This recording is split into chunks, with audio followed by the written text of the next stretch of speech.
WebEx related, Ellen. It's all Firefox related. Don't worry about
For some reason, she was coming in as a family member or something like that. Okay.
About um,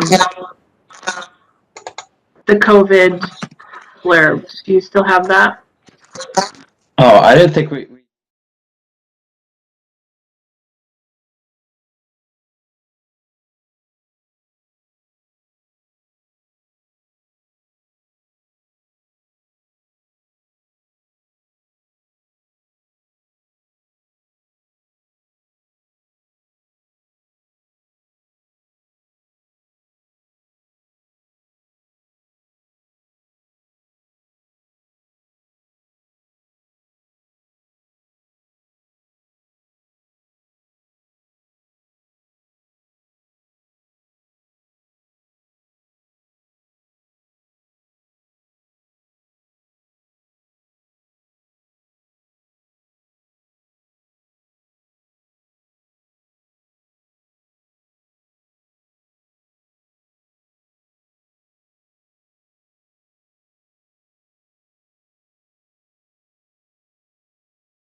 Okay, proceed. Should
Okay. So I guess, do you want to talk about old business? Sure. So I wanted to give everyone an update on the status of all of the leisure services facilities during COVID this fall. We did have a hybrid program at Elmwood Community Center that went very well, and then school went back to more of a in-person learning at the elementary level. So we have the capacity to pivot if needed, but we're told by the Board of Ed at this time that they'll continue to do the in-person at the elementary level. The teen center is up and running. They met this past week for the first time, and the attendance was very light, very small. They only had like 5 people the first week on the Monday and maybe 6 or 7 on the Friday. So they're being very careful about their attendance. Places like the skating rink. So as you know, the sector rules just changed last week. And I reached out to Peter Montezano just to ask, what does that look like, for example, at the skating rink? And he said that they've been able to pivot on the new rules with cooperation from all groups as of last week. Their on-ice limit is 25 per session. All hockey players, figure skaters, and public session skaters are now required to wear masks, no exceptions. And when there are youth games, the limit is 1 parent per participant. and that has not been a problem for them. John pointed out observing an issue with the speed skating coach that he didn't appear to understand or be following the rules, and the Peter Montesano, the facility supervisor, immediately contacted him and reminded him of what he had been told. We appreciate that, those extra eyes. In general, we don't have an issue at the skating rink. They've been handling it really well. It's interesting. I've been spending weekends in Boston recently, and we're staying with a friend in Cambridge, and everyone wears a mask. You go out of your house and you put on a mask. You walk out down the street. People go running and they're wearing masks. And if there's no one around, you can pull the mask down, but as soon as you start to approach someone, you put the mask back up. All the bike riders, everyone's wearing masks. It's like, they're just following the rules. It's kind of interesting to observe and to see that in action in a fairly crowded neighborhood. So the other thing that we did during COVID is we took a look at our field use guidelines, and if some of you could mute your phones if you're not talking, that would be super helpful, or mute your things. Thanks.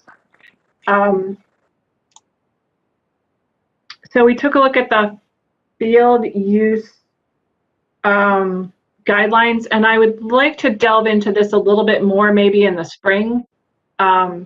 But we were asked if businesses could use the parks for some of their activities. So for example, personal trainers or, different business groups. And typically we haven't done that. Our parks are, a non-commercial oasis, if you will. But there were a lot of, gyms that were closed and personal trainers who didn't have a place to do, their workouts, and, could they have a space? And so we decided to, at the town manager's request, to come up with a plan to have an option for a permit, similar to a field permit for a space in a park. And nobody did it. But we did create it because we were told that there was a demand for it. I think there were businesses that were doing it without checking. There were businesses that were doing it, but if they're advertising on Facebook, Mark would find them and he would contact them and say, you can't do that. There was a group of theater students or teachers that wanted to run a little theater camp, and they were advertising it and they were taking money, and people started contacting us saying, well, what happens if it rains? Like, what's your rain plan? Will I get a refund? And do you even know who these, is this legitimate? And the answer was, I'm sure they're very nice people, but no, it's not legitimate. We'd have no, background checks for them. They don't have any insurance. They don't have, they have no rain plan. I have no idea if you'll get your money back because it's not through us. So things like that kind of do come up. And we want to be able to be, open and flexible, but at the same time, we do have policies or guidelines in place. I'm not going to call them policies because that kind of means that it's like super rigid, but we have guidelines in place that kind of protect our public space for public use. But what we also did was over the summer explore ways to work with some of these businesses to create programs that were beneficial to the community. For example, we did yoga in the parks. Now that was a free program. You had to register for it. It was in the park, but people overwhelmingly just loved the program. And so we're working with them to do something next summer where they might make some, where it would be a program and you have to pay to register to go do it. But at least the longer 1 hour sessions would be, we would have it be a program. So we're kind of tweaking that a little bit, but that's an instance where the business is working with us in collaboration. A lot of times it's just, I just want to rent. I don't want to do anything through you, but I want to be able to, do my workouts or have my clients come and meet me. Well, so we opened it up. We didn't have any takers. I think when they saw that it was, $50 for a 2 hour session, they were like, yeah, no. But it's bound to come up again. So I just wanted that to be on your radar screen as something that we should talk about and perhaps make a recommendation, depending on how you feel, to, as a policy, as a policy recommendation, yeah.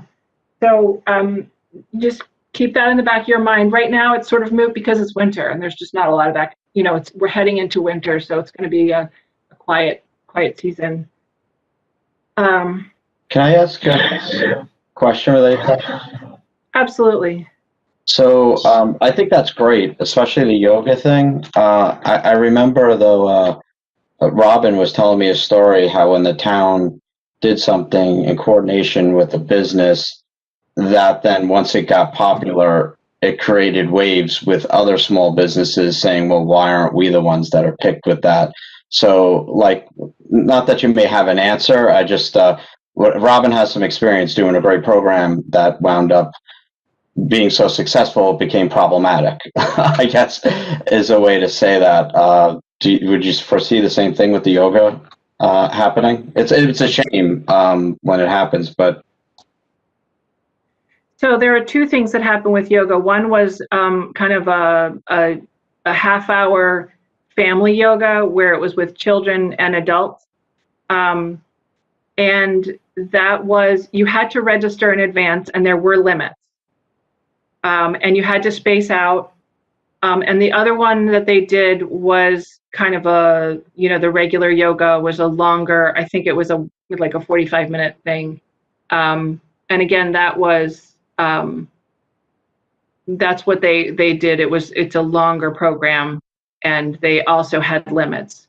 So the only thing that I could, and they only did it in one park at a time, like they didn't do it in every park. It wasn't happening everywhere at once. So you had an option if you didn't want to see yoga, you could go to another park. But it was also just, and it was an hour long, or something like that program. I do see the potential though for, people the public wanting to be able to go to the park and just walk through without having that distraction or having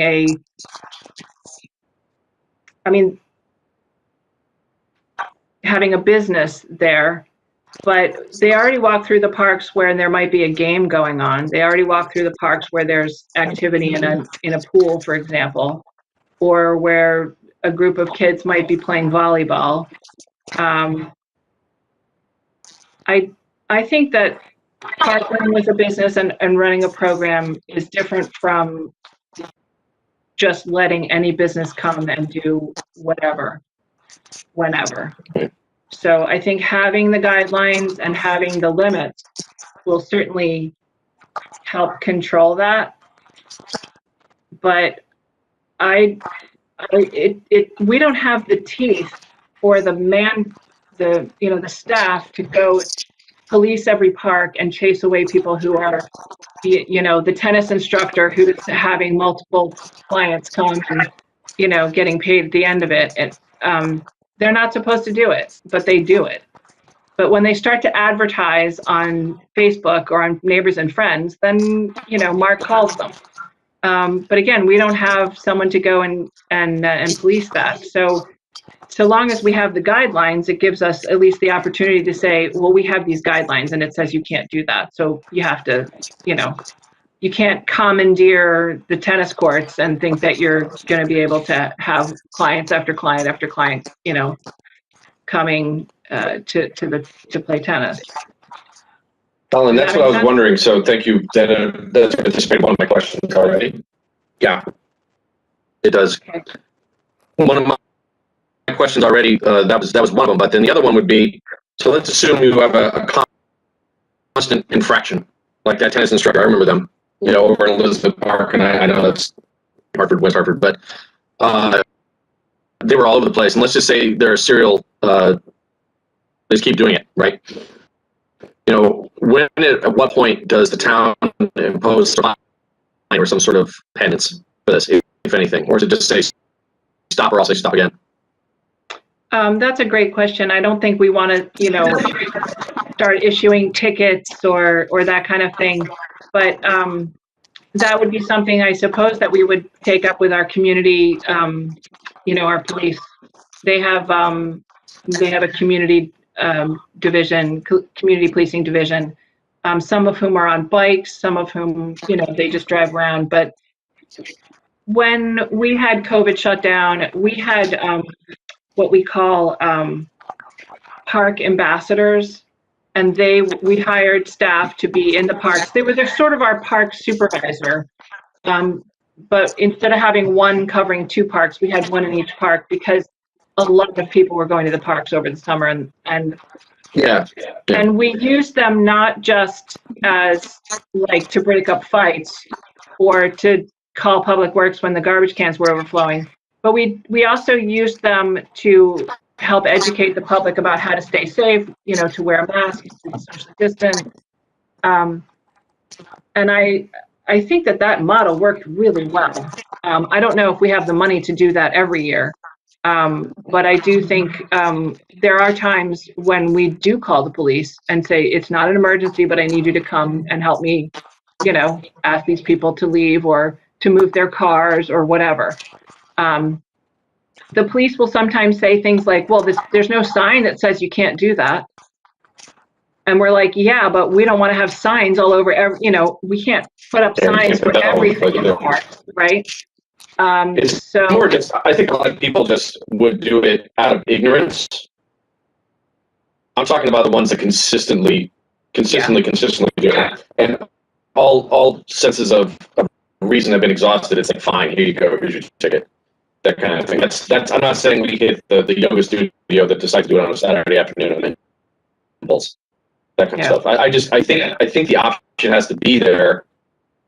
I understand that there's a process in doing it, but if the option is there, at least now we're being fair to everybody. Again, same example, yoga studio decides to do it on a Saturday afternoon. It's fun. That's great. Oops, sorry, I didn't realize I needed that permit. No problem, won't happen again. Right. And then they get it. Whereas the one that just keeps doing it, and thumbing their nose, it's like, all right, fine, smart guy.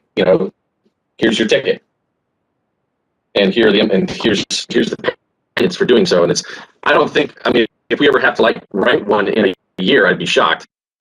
But I think having that potential carrot/stick would be helpful.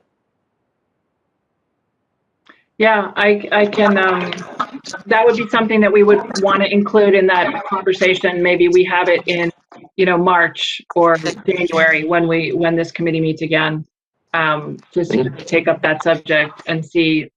I can send out the guidelines that we have now, and we can kind of go through them. Is this relevant? Should we change this? And the other, big one is, should we continue an option of renting space in public parks, that's parkland, not a field, for an activity?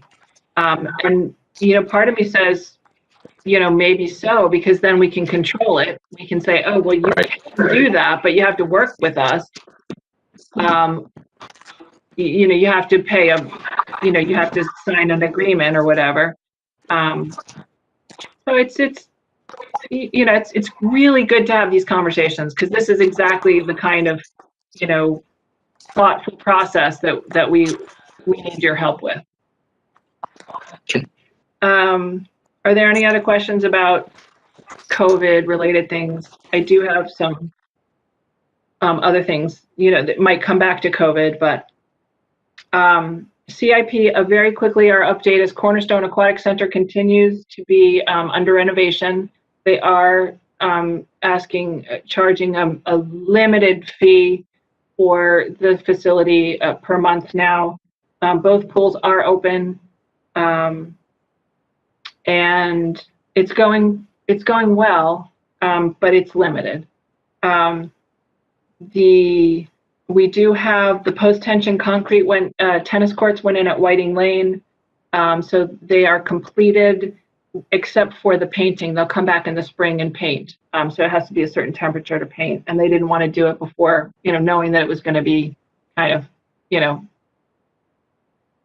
left to the elements for the winter. So they're going to paint it in the spring.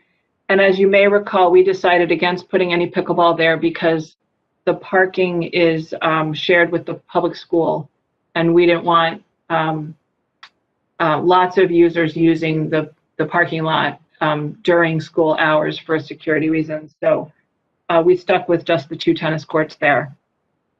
Also, the lower field at Whiting Lane is also under construction right now, renovation. They're adding irrigation to that field. And because of and they're going to redo the track that's around it. The community really likes that little track. And they are going to sod it because we are so late in the season. So they made the decision they requested a change order to do sod instead of seed. And I'm pleased to tell you that Field of Dreams, the soccer foundation, has donated $70,000 to the town for soccer field renovations, and that's largely going to be going to that, to pay for that field. And they're also, because I'm the head of that board, are going to close at the end of this year. So this is our last project. We were always a mission-driven nonprofit, and we've built. This will be the 6th field that we've renovated or built, and I think if others want to take up the mantle after that, they can form their own nonprofit. But it's been, for me anyway, it's time, and we just weren't getting the people coming forward that had the same desire to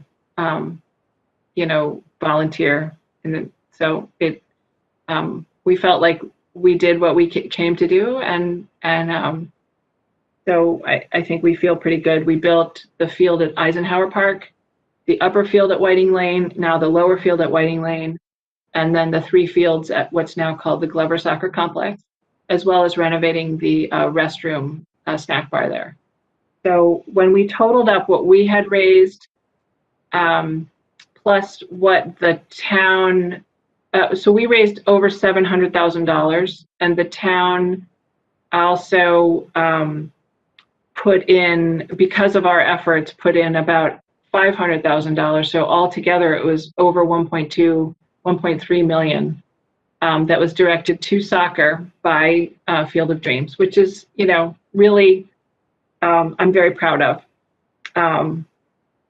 So that will be coming up at the town council's next board meeting. The meeting of the day before, it's the Tuesday, the 24th of November. So we'll accept the donation and appropriate it at that time. Helen, I just want to say that's an awesome legacy and something to be very proud of. Thank you. Fantastic. Yeah, so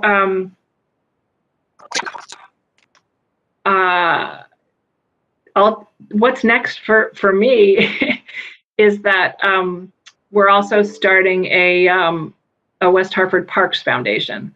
So the Friends of Fern Ridge Park has agreed to kind of evolve into a West Hartford Parks Foundation, and hopefully one of their members will become a member of this Parks and Rec Advisory Board, just to be a liaison. So I'm looking forward to perhaps having somebody from that, soon to be new foundation join this advisory board in January. The other projects we have going on, the King Philip baseball field will also be renovated. They have measured it. They may do it in the next 2 weeks rather than wait for the spring. And again, Public Works said that they would help with money for sodding that field if that was the case. And this is the infield and then like not that much into the outfield. But those fields are in terrible shape. And so that was next on the list to be done. We're also looking at doing some renovation to the front, to the entrance at called the Hunter House at Westmore Park. The Hunter House is the the main building, public building there. It's the first thing when you come in. It's on the right-hand side, and there's a handicap ramp there, but the whole front stairs need to be redone, and the ramp isn't to code anymore. And so what we want to do is just redesign the whole the front so that we can be code compliant, improve the accessibility, and also repair the front steps. So that would be funded partly by the Westmore Park Fund and partly by our community development block grant monies that will we can use for ADA improvements.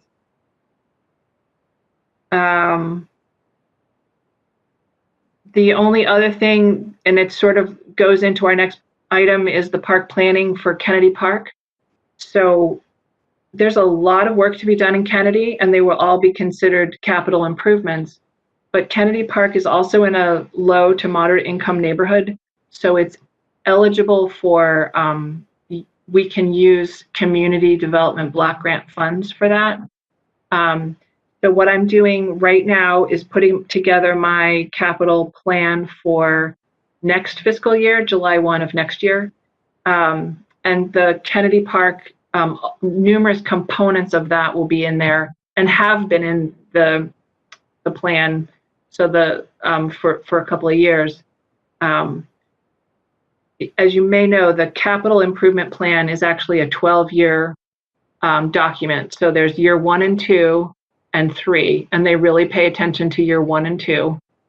And then there's 4, 5, and 6 are sort of together, and then 7, 8, and 9 are together, or no, 9 through 7 through 12 are together. So it's like, and those are sort of things that are coming down the pike, in much later.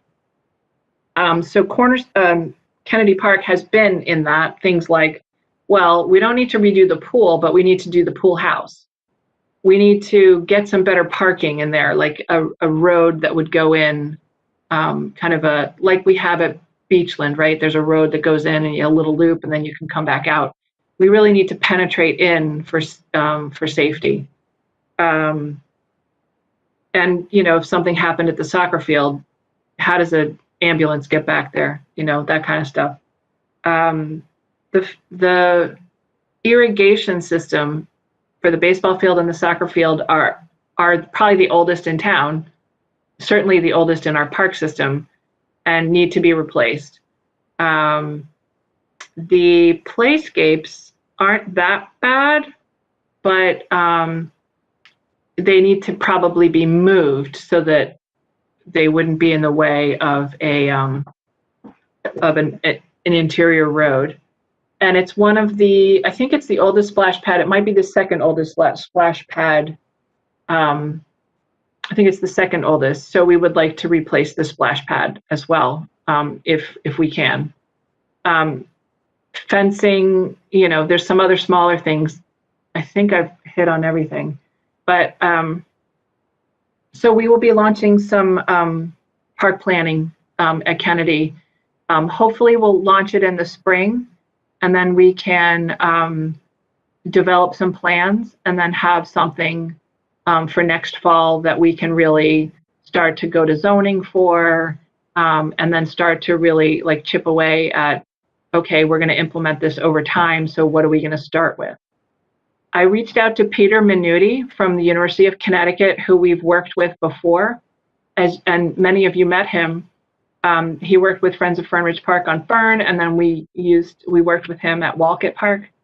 He unfortunately is not available anymore. He's doing a long, I don't know, kind of a study on sea level rise downstate with his students, and so he bailed on us. So I'm gonna reach out to a couple of other places, UMass Amherst. I don't know if there's any similar programs at Wesleyan or University of Hartford. I'm looking for graduate programs in or college level programs in landscape architecture. But otherwise, we will get either put out an RFQ, or depending on the price, I might be able to just get 3 quotes from professional landscape architect firms that can do a design, help us assess what we've got, do the community outreach, come up with a general plan, and then we would start to put some dollar amounts on each of the components that need to be done, and then implement them over time.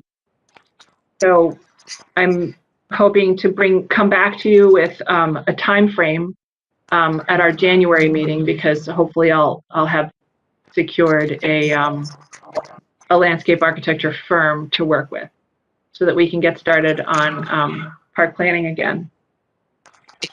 And the last thing in old business is board appointments. I know that, and we could leave this until the end, but I believe some of you have already served 2 terms and may be coming up for replacement. And so I think there's 3, Brian, Kim,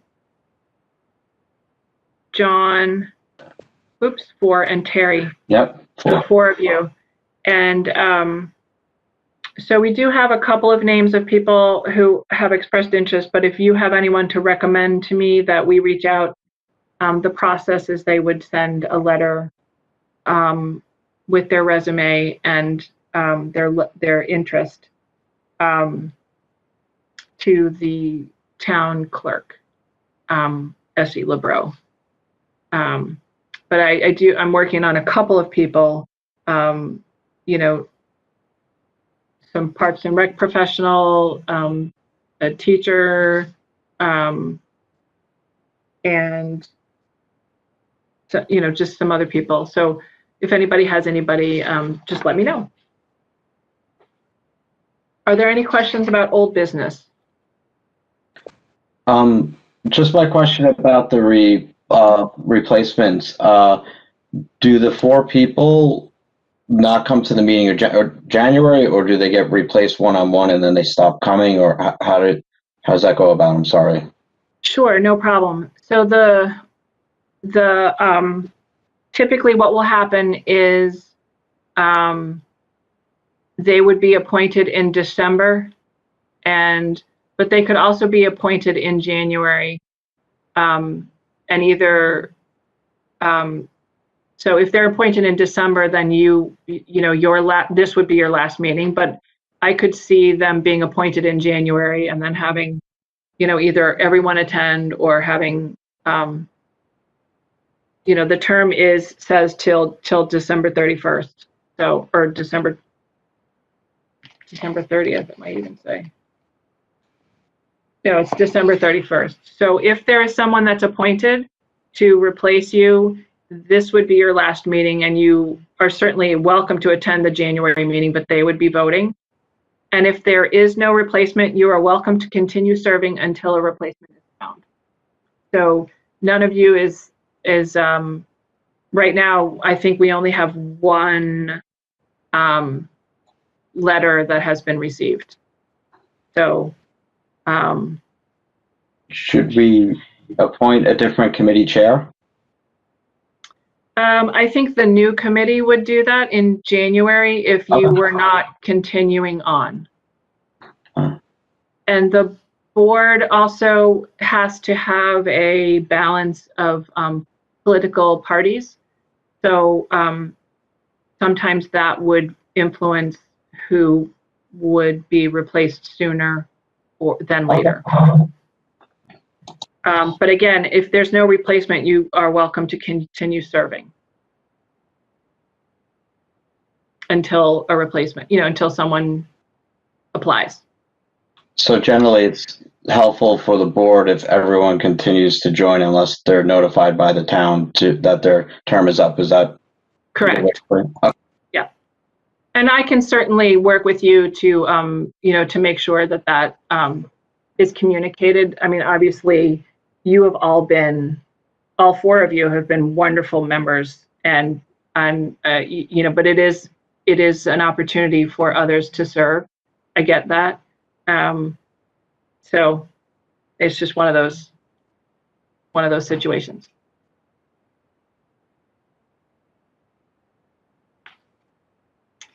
On new business, I'm just gonna mention that the All Sports Council is an organization that exists, as you may know.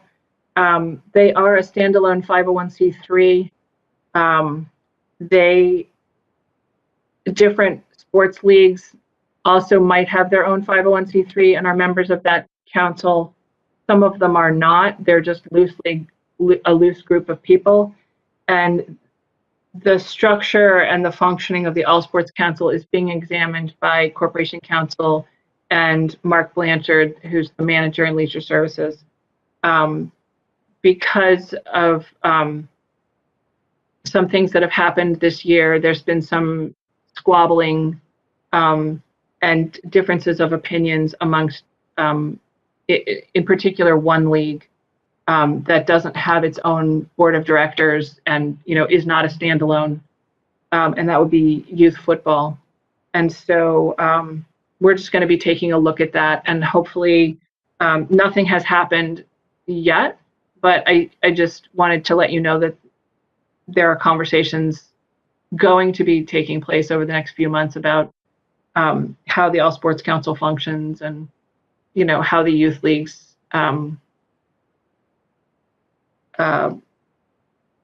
they engage, how they work with Leisure Services, and how that council works. 2021 operations. I want to be cognizant of your time to make sure that we leave enough time to talk about some of the changes, but we are planning to print our brochure in the spring, but we're planning to merge the camp with the spring-summer guide.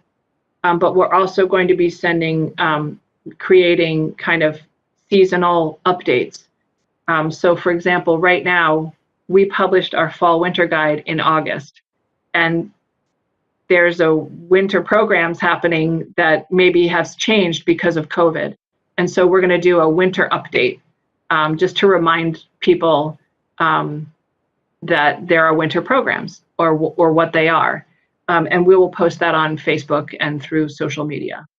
So we will do the same thing. We'll plan to do a spring summer, but also send out a reminder at the end of May about here are the things that are still available to do this summer. And this is partly because of COVID. Things change. We don't have a crystal ball. We do plan to have camps as usual this summer. But if things change, we will be prepared for that, just like we were last summer. Well, we weren't really prepared last summer, were we? Last summer was painful, getting the decision to move forward with camps at 2 locations. So, but now that we've gone through it once, we'll definitely be ready. Pool operations is something that I wanted to discuss with you. We have an opportunity to hire Health Fitness, who runs our indoor aquatic center, to have them run our outdoor pools this summer. Most towns have an aquatics director. West Hartford doesn't have an aquatics director. But Cornerstone is sort of our aquatics director, if you will. And so they did run 2 of our outdoor pools this summer, and they did a really good job. They were on top of registrations. They were on top of communicating. Things were very safe. And that got us thinking, and it got them thinking about what about the possibility of them running all 4 of our outdoor pools. This year, of course, we will charge for our outdoor pools, as we usually do. But we are talking to them about the possibility of having them run our outdoor pools. And that's a struggle for us. It's outsourcing. But this is what we do. We run things. We do programs.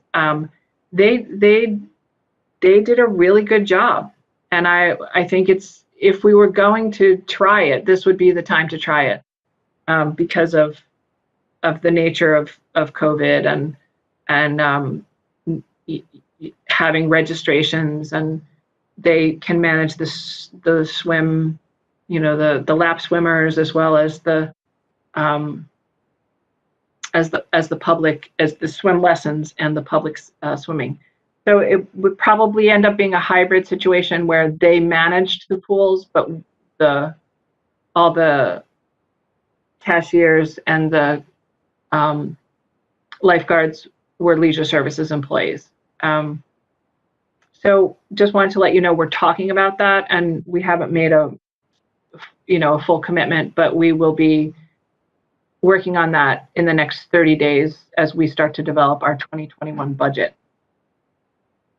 Are there any questions so far about the brochure schedule, pool operations, camps as usual? This is Kate Helen. Hi. When you say camps as usual, do you mean like 2019 or 20 per? I'm sorry, whoever was speaking, it was very choppy. So the camps that I'm talking about are Camp Funtastic, which is our bread and butter camp. What we usually did at Elmwood Community Center, what we usually did at Westmore Park. But we do have to be careful to be able to pivot and support safety protocols if COVID, demands that of us. I hope I answered your question. I'm sorry, my computers went off and I missed everything you said, but that it's okay. I'll find out later. Sorry.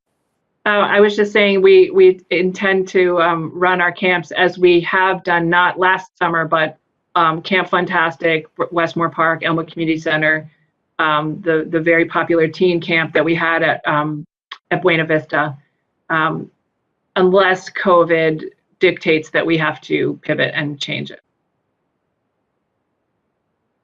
The last thing under 2021 operations is golf. So some of you may know that our golf pro, Rich Crow, is retiring at the end of this year. So he's ending his contract early. It gives us an opportunity to change the way we run the golf course. We are putting out an RFP/RFQ for golf pros as we speak. But we also put out an RFP for golf cart leases. So the town would take carts and ranges in-house and share a portion of that revenue with the golf pro rather than the other way around. And we would pay a higher kind of retainer to the golf pro in exchange. And we're also considering, some stipends for one golf assistant pro, and, whether right now we typically pay the starters and rangers, but we could also provide a stipend for starters and rangers for them to operate through the Golf Pro. So that's exciting changes at Rockledge. It is, that operation is a three-legged stool. The restaurant we replaced 2 years ago, 3 years ago. Last year was their first full year through, and they did really well. And part of their lease agreement is that we receive a percentage over $1 million, and they contributed $45,000 towards Rockledge budget in addition to their rent as per their lease. So they did really well. The next leg of the stool, of course, is the superintendent, and Al Atascavage retired. Tim Nadu took over, and we've realized some savings there because Tim operates differently. It's not that Al wasn't doing a fabulous job. He was. It's just that Tim does it a little differently. And so, for example, they're doing hand watering. They're using less water. They're not just watering because it's a Thursday and it's 6 a.m. They're watering because it needs to be watered. And so they're just doing it a little bit more thoughtfully. And some other savings. So that operation has done well. And then the third leg of the stool, of course, is the Golf Pro.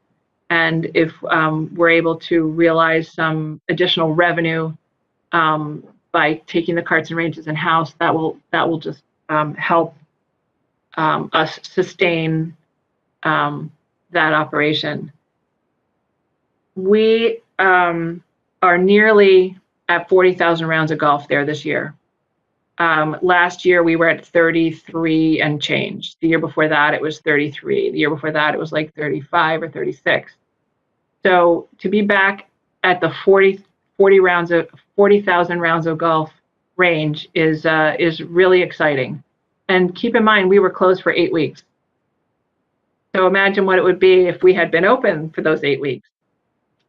So golf saw a resurgence. It's the silver lining of COVID this year was how well the golf course did, or it has been doing. So, one of my first questions to an incoming golf pro or a potential golf pro would be, how do you intend to maintain interest in golf going forward? Because we had a lot of people either trying it for the first time because it was the only thing to do, it was safe, or because they had their life changed, right? You had flexible work schedules. You could, go do something on a Tuesday and work Tuesday night instead of Tuesday morning. So that being said, we are not, I want to go right into the Leisure Services 2021 fee proposal that everybody received in advance. We're not changing anything at Rockledge, nearly anything at Rockledge. We're not increasing our greens fees. We're not, increasing those kinds of things because we did that in advance of the 2019 season. We went up. We didn't change anything in 2020, but we felt that we just wanted to kind of, with the change of the Golf Pro, we just wanted to keep things steady. The only thing we did change is we went up $25 in the golf passes, and we increased the off-season rates, which hadn't gone up since 2019. The twilight rates, we went up, $2. It hadn't changed since 2018. So we don't go up every year. We go up as needed. And so those were the changes we recommended at Rockledge. At Buena Vista, we haven't changed fees since 2017, since prior to the 2018 season. So 3 full seasons have gone, and we're really undervaluing Buena Vista. Buena Vista also saw a 50% increase in use this year. So there's a lot more wear and tear on the facility there. So we need to spend a little bit more time and money, keeping it up. And the staff there are all tied to minimum wage, and minimum wage, as you know, is increasing $1 per year until 23, right? Veterans Rink, the only rental we did was when you're renting a whole sheet of ice.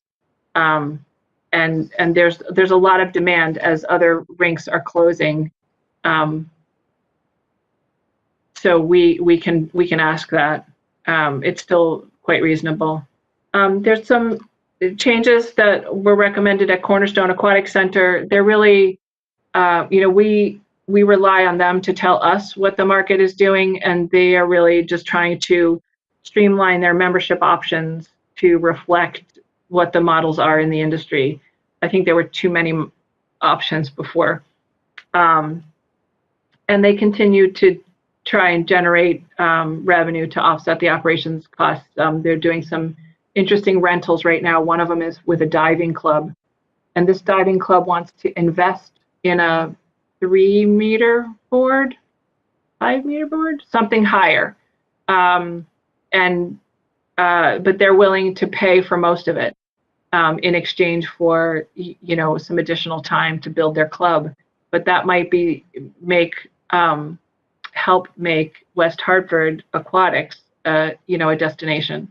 So there might be some residual benefits from that, whether it's increased swim lessons or certainly having a diving team would be kind of cool. So they're eliminating the one-time membership fee, but proposing an annual facility fee of $25, and that would begin not this January, but next January. And that way they can phase it in. They're eliminating the gold membership option, but there's no changes to swim lessons. They're allowing, there's a new structure for seniors where they're allowing a senior couple, which they didn't have before. And they're changing, instead of having an annual membership, it's a monthly membership. What they saw during COVID is that people were suspending their memberships because the facility was closed, or because, we've usually had that in the summer where people say, I want to swim outdoors, so I'm going to suspend for the summer. Or alternately, the people who go to Florida, and so they suspend it for January and February because they fly south for the winter. And this just makes the whole process easier for them to issue refunds or kind of streamline their revenue. And these are all their recommendations. And we expect that the renovations at Cornerstone will be complete by February. And I think that everyone is going to be pleasantly surprised by what Cornerstone will look like. So I'm hoping that perhaps maybe the March meeting we could have at Cornerstone, you guys could get a tour of the new locker rooms. I think you've already seen the family changing room. Did we do that? I think one time you had a meeting at the Buena Vista Recreation Complex, right? I don't know if you went into the family changing room, but it's we're investing a lot of money in doing this right. So I'm delighted. I'm delighted with that. Are there any questions about the fee proposals? These are going to be presented. We've shared them with the town council already, and they're thinking about them. And what we will do is bring them to the town council either in November or December, and vote. And they would vote on them at that time. We wanted to give them a little bit of extra time to think about it because of the golf pro retiring. We wanted to make sure that they were well aware of the changes that we were considering. Helen, in the past, you used to have Elmwood as a fee schedule, no longer that way. I see the gym is still included. Right. So good call, Robin. If there was no change, we didn't include it. Yes, there are rental fees at Elmwood Community Center, but we didn't. They were all changed last year, so we didn't increase them. Okay. Doug Jackson only had one change, So the rest of his programs, I think that's why he was in there. The senior centers didn't change their fee structure. So we really just included the ones that were changed, but that's a good point. Thank you.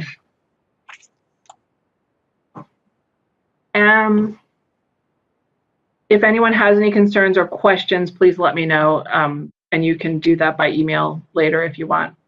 The last thing that I have is the 10-minute walk initiatives. So I just wanted everyone to put their thinking caps on for fun things to do next year to support the 10-minute walk. One thing that's been happening this fall, COVID related, is that the West Hartford senior centers have been organizing park walks every week and going to a different park and walking in the park.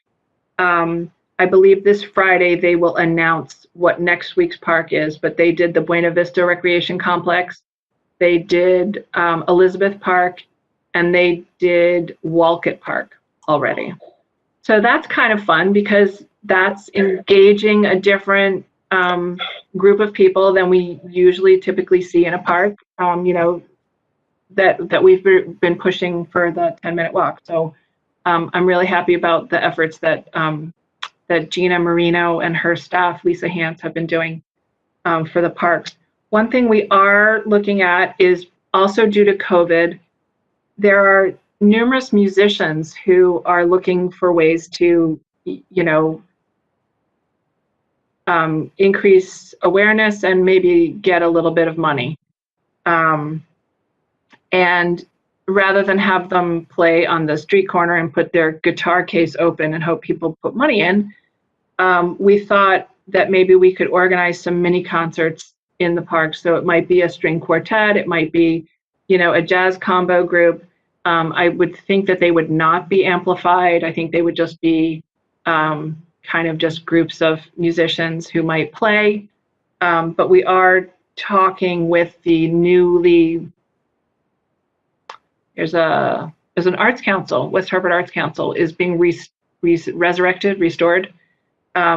And Chuck Corsi is the chair, and he reached out to us to see if we would be interested in working with them to try and promote the arts in parks. So we'll be working on that, and hopefully that might be something that we could dovetail into a 10-minute walk initiative. But I would love. That's a fabulous idea. I love that. Yeah, Kim, you were super helpful when we were launching this. And so even if you go off the committee, I would love to have you share if you wanted to participate in ideas about, we did the Parks Bingo, you know, last year, we did the tree planting, and then this year we were doing the pollinator gardens, which we only got to do 2, I think, and or 1, but another one might be going in with the help of a Boy Scout, an Eagle Scout project. So we might just have to finish up our pollinator gardens next year because everything got dropped because of COVID. But if anybody has any ideas, just, you know, wanted to put you on notice that I would love to hear from you if you have any initiatives. I love this, Helen. Thank you. Great. Okay, we went 6 minutes over. Are there any questions or comments? The next meeting, John, what we will do is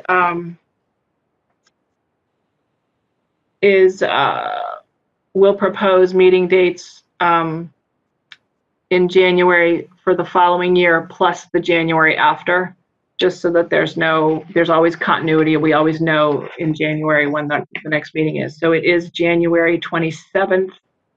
Sorry, that was 2020. It is January 25th. And it's a week later because of Martin Luther King holiday. I